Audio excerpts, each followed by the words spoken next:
aywa Marcel Farba Maroun un jour une actu tey ban actualité nga fas yéene waxtaanee. alors jëmee ci wàllu koom-koom plus précisément li fi jot a am barki démb mu di ouverture atelier sur la 7e édition septième revue annuelle des projets phares du plan Sénégal émergent PSE donc mu di politique référentielle du magistère du président Sall ba mu ñëwee ba léegi. muy viser donc l'émergence du Sénégal à l'horizon 2035 donc mu nekkoon opportunité pour gouvernement bi nga xamante ne ministre en charge du PSE Abdou Karim Fofana moom moo ko jiite woon donc ñu exposer chiffres yi nga xamante ne foofu la ñu jëlee ci plan Sénégal émergent bi la jógee ba pare def une sorte de service après-vente de ce même PSE là donc Abdou Karim Fofana moom dellusiwaat ci mbir bi convaincre ne qu'en dépit li nga xamante ne moom mooy effet combiné Covid-19 ak surtout guerre bu am ca Ukraine digganteem ak Russie Sénégal daal mu ngi taxaw ba léegi ci wàllu boobu ñuy fàttali que première phase quinquennale PSE bi nga xamante ne 2014-2018 la woon taux de croissance moyen bi il était de 6% soxna Fatick. aywa ñu xool quelques chiffres du plan Sénégal émergent. voilà quelques chiffres du plan Sénégal émergent bu ñu sukkandikoo ba léegi ci gouvernement bi ñu gis na ne lu jëm ci wàllu production d'or en 2021 15,87 tonnes la ñu daal di atteindre. ñu def benn progression de 3,47 tonnes ndaxte 2020 12,4 tonnes de production d'or la ñu amoon ñu sax dépassé cible annuelle bi nga xamante ne moom la ñu fixé wu comme objectif ci wàllu production d'or en termes de phosphate également hausse de 300 000 tonnes ndaxte 2021 2,4 millions de tonnes la ñu amoon et puis 2020 on était à 2,1 millions de tonnes mu di ay résultats bu ñu sukkandikoo ba léegi ci gouvernement bi yi ñu jot a am ndax validation stratégie nationale de développement du contenu local dans le secteur minier itam exportation horticole lu jëm ci wàllu jardin fleurs et cetera taux d'avancement de 76% la ñu nemmeeku ci wàllu travaux d'aménagement infrastructure secondaire ak tertiaire avec 2555 hectares prévus et 497 fermes ci wàllu énergie ñu gis ne dañu daal di installer en 2021 1350 de puissance en termes de mégawatts contre 1141 en 2020 soit une hausse de 209 mégawatts ci wàllu secteur rural bi électrification taux bi itam ça se passe bien selon le gouvernement 55% lañu daal di électrifier secteur rural bi ci atum 2021 secteur aérien bi ginnaaw crise coronavirus bi 1,7 million de passagers la ñu jot a enregistré toujours donc en 2021 lu jëm ci wàllu lekk si j'ose dire ci wàllu production d'œufs viande ak litres de lait en 2021 1263 millions d'œufs au Sénégal 90 000 tonnes de viande et 283 millions de litres de lait produits soxna Fatick. mu mel ni am na quand même benn faux bond bu ñu ci nemmeeku. exactement il s'agit plus exactement du zircon ndaxte gouvernement bi admettre na ne quand même am na baisse ci production annuelle boobule secteur minier 63 729 tonnes la ñu daal di am en 2021 alors qu'en 2020 ñu ngi woon ci 83 250 tonnes mu di donc benn baisse de l'ordre de 19 528 tonnes ñu yaakaar na ne rek gouvernement bi finalisation travaux préliminaires mine de zircon bi nga xamante ne Sud Saint-Louis la nekkee dina fexe rek ba ñu obteniraat à nouveau de bons résultats revue annuelle PSE bi di ambitionner rek poursuivre di continuer dynamique positive secteur minier national bi avec un objectif bien clair pour ce même gouvernement positionner le Sénégal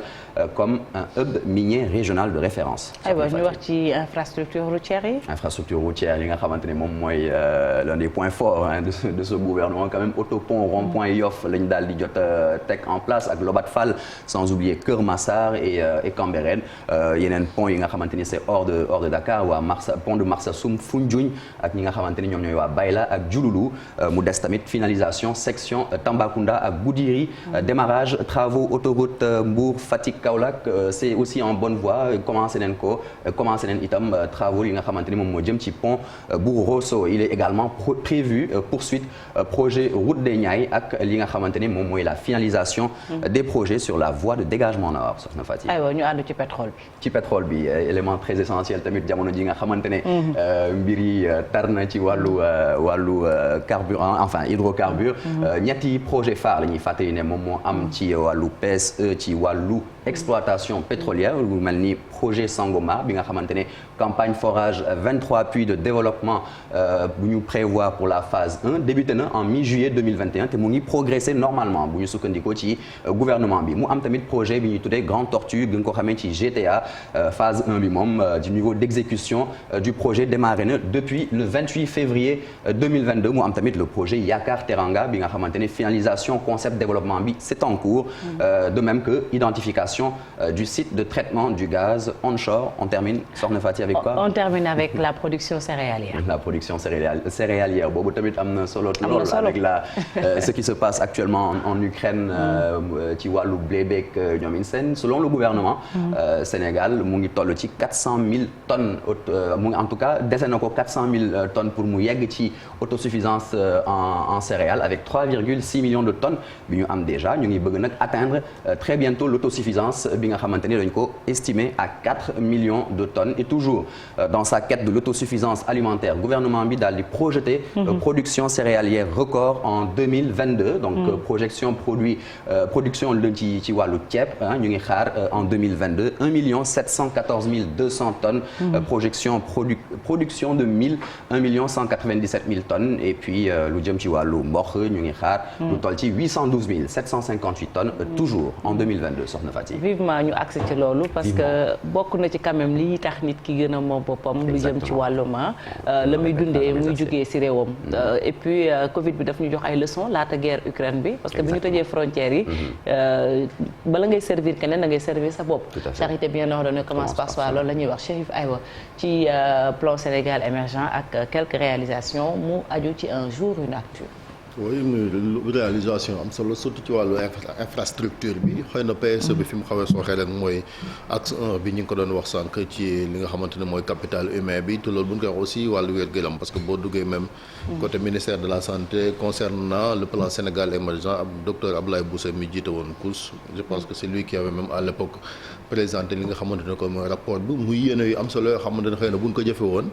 lii ni jafe-jafe yi ni fi nemmeeku sànq ci wàllu wér-gu-yaram ba tax gis nga secteur bi paralysé duñ ko nemmeeku ndax ci juróom benn ponk yooyu gis nga ñu ngi doon wax amélioration qualité ak quantité li nga xamante ne kon moom mooy wàllu service yi on parlait de performance en matière de prévention lutte contre maladie yi amélioration santé mère enfant mais gis na ni boobu léegi quand même ne on met beaucoup d'argent ci li nga xamante ne mooy secteur de la santé bi par exemple boo jëloon tey koppar yi ci defoon 124 milliards yoo xamante ne ,6 mais ba léegi quand même gisoon li nga xamante ne mooy solo si et puis même le gouvernement aussi parce que n'oublions pas que plan Sénégal émergent président Macky Sall 2012 bi mu doog a ñëw yoonu yokkute la fi indi ñu dem un an après mu gën koo yaatal tuddee ko plan Sénégal émergent fii ak 2035 mais même le discours ak élément de langage yi nga xamante ne ñu ngi ñu koy jox quand même si deuxième en tout cas mandat bu président Macky Sall li ngay dégg sax plan Sénégal émergent ñu koy wax barewut même si quand même y a un ministre boo xamante ni dénk nañ ko ci wàllu jëfin bi mu mel ni kon gis nga ko rek ci wàllu politique aussi Sénégal coow lay tax moo tax it gis nga ko ci wàllu autosuffisance alimentaire même démb rek conseil des ministres ñu ngi ko doon wax ak discours bi nga xamante def na ko fii également ci weeru avril bi yoon bi gudd na trop Fatick ngir ñuy daal di fay egg li ko waral nag mooy gis nga rek débat politique yi mais yéen a jàng fii li des nag mooy xam nga rek gunge ñi nga xamante ni kon ñoom ñoo ko war a jëfal ngir jafe-jafe ñu daal di koy saafara. Très bien merci beaucoup Chérif 7h jot na ba tagal fanweeri simili ak benn ci Ndakaaru ak Kédougou léegi destination Sénégal.